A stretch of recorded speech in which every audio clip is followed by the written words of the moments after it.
নমস্কাৰ মই এতিয়া নতুন দিল্লী আন্তঃৰাষ্ট্ৰীয় বিমানবন্দৰত বহি আছো 10:50 মই লণ্ডনলৈ উৰা মাৰিম আপোনালোক সকলোৱে জানে 1600 শতিকাত বা 1500 শতিকাৰ শেষৰ ফালে মহাপুৰুষ শ্ৰীমন্ত শংকৰদেৱে নৰনাৰায়ণৰ অনুৰোধত বৃন্দাবনী বস্ত্ৰ হাজি উলিয়াইছিলে আৰু এই বৃন্দাবনী বস্ত্ৰখন আমাৰ অসমৰ ইতিহাসৰ বা আমাৰ সভ্যতাৰ এক অমূল্য অংগ আমি বহুতে বৃন্দাবনী বস্ত্ৰৰ বিষয়ে শুনিছো পঢ়িছো আৰু বিভিন্ন সময়ত ইন্টাৰনেটত হওক বা আন কিতাপ পত্ৰত ইয়াৰ ছবিও আমি দেখিবলৈ পাইছো কিন্তু আজি যোৱা 500 বছৰ কালত আমাৰ কোনো এটা প্ৰজন্মই এই বৃন্দাবনী বস্ত্ৰখন স্বচক্ষুৰে বা সন্মুখৰ পৰা দেখিবলৈ পোৱা নাই অৱশ্যে যিসকলে কেতিয়াবা লণ্ডনৰ মিউজিয়ামত গৈছে কেতিয়াবা পেৰিছৰ মিউজিয়ামত গৈছে হি এটা সুকীয়া কথা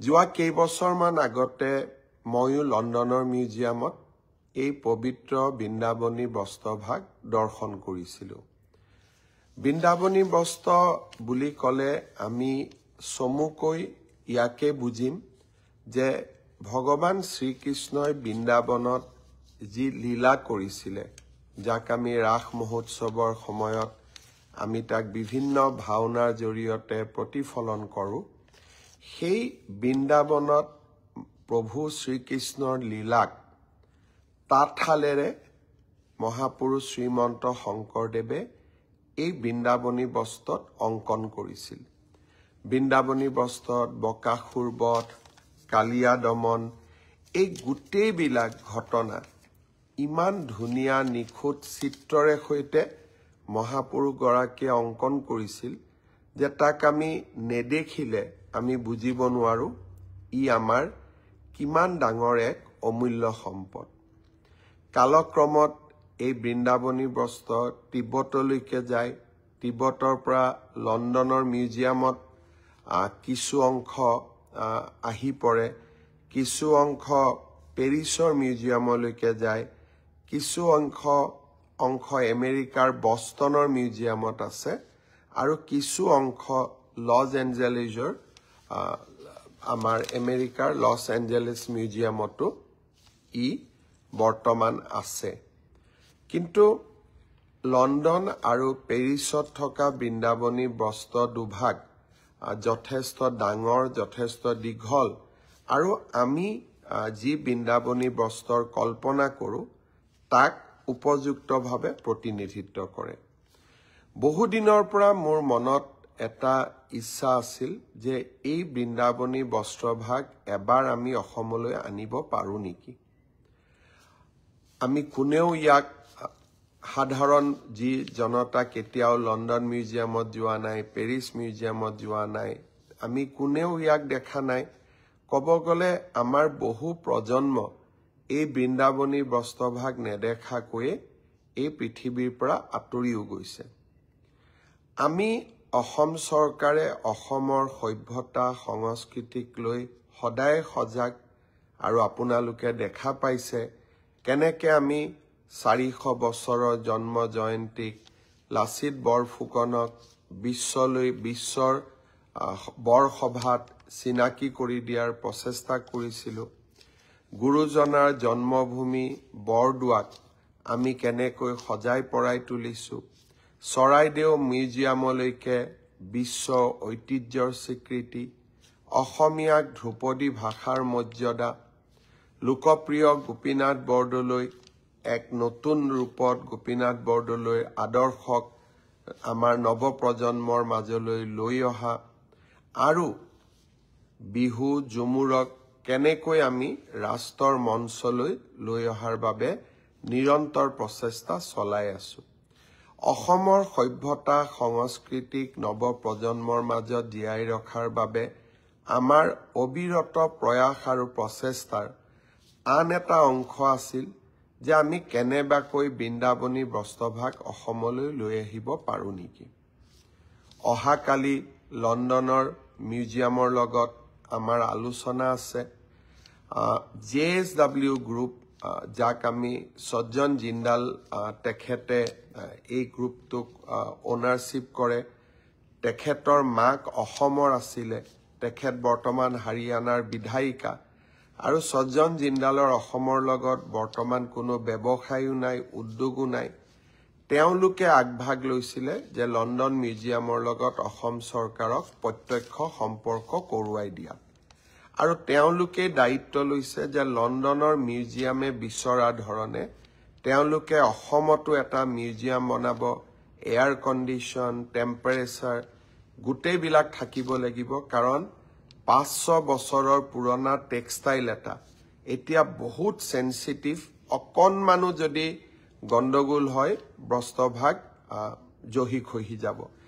এই গোটেই কথাবোৰ পৰীক্ষা কৰি বহুত চিন্তা কৰাৰ পিছত মোক লণ্ডনৰ মিউজিয়াম কৰ্তৃপক্ষই অহাকালি মাতি পঠিয়াইছে। ভাৰতৰ আমাৰ ৰাষ্ট্ৰদূতগৰাকীও ইয়াত ইনভলভ আছে। ভাৰত চৰকাৰ, প্ৰধানমন্ত্ৰী ডাঙৰীয়াই এই বিষয়ে খবৰ ৰাখিছে। যদি মহাপুৰুষগৰাকী আশীৰ্বাদ দিয়ে, গুৰুজনাই আশীৰ্বাদ দিয়ে, অহাকালি হয়তো আমি এখন লণ্ডন মিউজিয়ামৰ লগত বুজাবুজিৰ চুক্তি স্বাক্ষৰ কৰিম যে 2027 চনত আমি বৃন্দাবনী বস্ত্ৰভাগ অসমলৈ আনিম। চুক্তি স্বাক্ষৰ হ'ব। 2 বছৰ আমি এই মিউজিয়ামটো বনাব লাগিব। খানাপাৰাত তাৰ কাৰণে আমি মাটিৰো আবণ্টন দিছোঁ সাংস্কৃতিক বিভাগক। জিন্দাল গ্ৰুপে, সজ্জন জিন্দালে তাৰ পুঁজি দিব, তেওঁলোকে চাই দিব, তেওঁলোকে বনাই দিব, কিন্তু মিউজিয়ামটোৰ স্বত্বাধিকাৰ অসম চৰকাৰ হ'ব। আৰু বৃন্দাবনী বস্ত্ৰভাগ আমি লৈ আহিম, আমি প্ৰদৰ্শন কৰোৱাম, আৰু বৃন্দাবনী বস্ত্ৰভাগ আমি দিল্লী, মুম্বাই আদিলৈকেও লৈ যাব চেষ্টা কৰিম, যাতে ভাৰতেও মহাপুৰুষগৰাকীৰ বিষয়ে আৰু এবাৰ জানিব পাৰে, তেখেতৰ অমূল্য অৱদানৰ বিষয়ে জানিব পাৰে, আৰু অসমীয়া সভ্যতা কিমান চহকী আছিল তাক যাতে ভাৰতবৰ্ষৰ আন জনগণেও জানিব পাৰে। মিউজিয়ামটো হোৱাৰ ফলত আৰু এটা লাভ হ'ব যে আমি পৃথিৱীৰ বিভিন্ন মিউজিয়ামৰ পৰা আপুৰুগীয়া সম্পদসমূহ মাজে মাজে আমি অসমত আনি থাকিব পাৰিম, আৰু অসমৰ পৰাও আমাৰ সম্পদসমূহ আমি বিশ্বৰ আন আন মিউজিয়ামলৈকে পঠাব পাৰিম, আৰু আদান প্ৰদান এনেকৈ হৈ থাকিব। এটা ডাঙৰ উদ্দেশ্য লৈ লণ্ডনলৈ যাম। অসমবাসী ৰাইজৰ আশীৰ্বাদ বিচাৰিছোঁ, আৰু অহাকালি যদি গুৰুজনাৰ আশীৰ্বাদত সঁচাকৈ লণ্ডন মিউজিয়ামৰ লগত আমাৰ চুক্তি স্বাক্ষৰ হয়, মই আপোনালোকক লগে লগে এই বিষয়ে অৱগত কৰিম। যোৱা নিশ্চিতভাৱে 2 দিন মই নাথাকোঁ।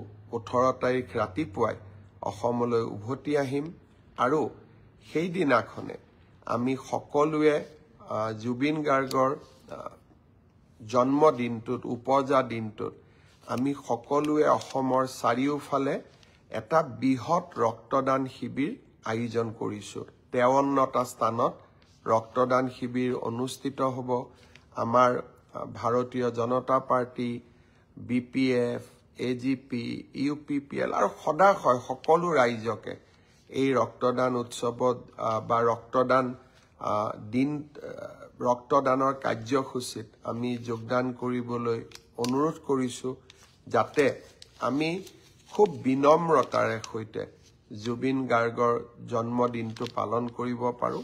আৰু সেই উপলক্ষে মই চেষ্টা কৰিম যে মই 18 তাৰিখে যাতে উভতি আহিব পাৰোঁ, আৰু আপোনালোকলৈকে এই ভাল খবৰটো কঢ়িয়াই আনিব পাৰোঁ।